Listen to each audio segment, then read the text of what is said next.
just be aware, an eighth inch of dust on a blower wheel, I think this is in a carrier document, an eighth inch of dust is like a 30% deration in fan capacity. So let's say that you got a blower that should be moving 1,000 CFM, an eighth inch of dust can drop that down to 700 CFM of capacity.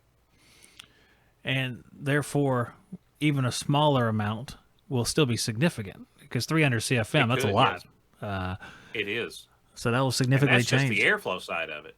Yeah. As you start to, if you've got dirt on a blower wheel, you've also got it on the coil, you've got it in other system components. Then you get into the heat transfer reduction. So, I mean, you start to see it on the sides of temperature. So that's one cool thing is measurements typically back themselves up. If you suspicion you've got low airflow, all you got to do is take a look at your temperature measurements, take a look at your refrigeration numbers, your superheat, your subcooling. And a lot of times you'll see those numbers not quite line up. And a lot of times airflow is the missing piece of the puzzle. And of course, with static pressure, we're taking that to get a glimpse into the air side. So I think one mistake guys learning static pressure make is they tend to make it because it's something new. You know, it's kind of like the shiny, you've got the squirrel, everybody's looking. We got the goldfish effect that grabs our attention really quick. It's not a silver bullet. It is, it's a diagnostic tool that you use, but you have to keep it in context.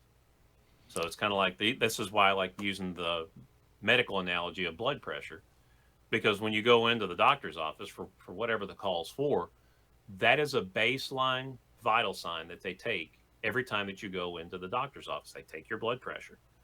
So when you think about it, they're trying to look for changes. They're not looking at that and saying, you got high blood pressure, you need open heart surgery. There's always another series or battery of tests that's done before that conclusion is come up with.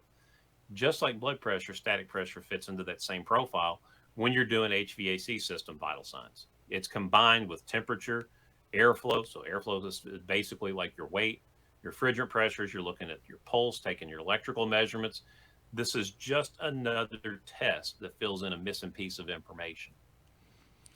Now that makes sense. It kind of clicks with me because you can take, if you have refrigerant pressures or superheat is the one I think I'd be looking at mainly, that and the suction pressure and the air Right. conditioning cycle. You could see lower superheat and suction pressure.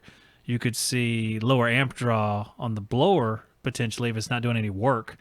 And you could Yep. use those as a group of data to diagnose something instead of taking one single point like static pressure and going, oh, it's good on the chart. It's good. So you can take all those and say, well, these aren't good. So how can this be good? It's, okay, it might be dirty or too dirty to operate. That's exactly right, Zach. And that's where we start to take the measurement out of context. We try to make it more than what it really is.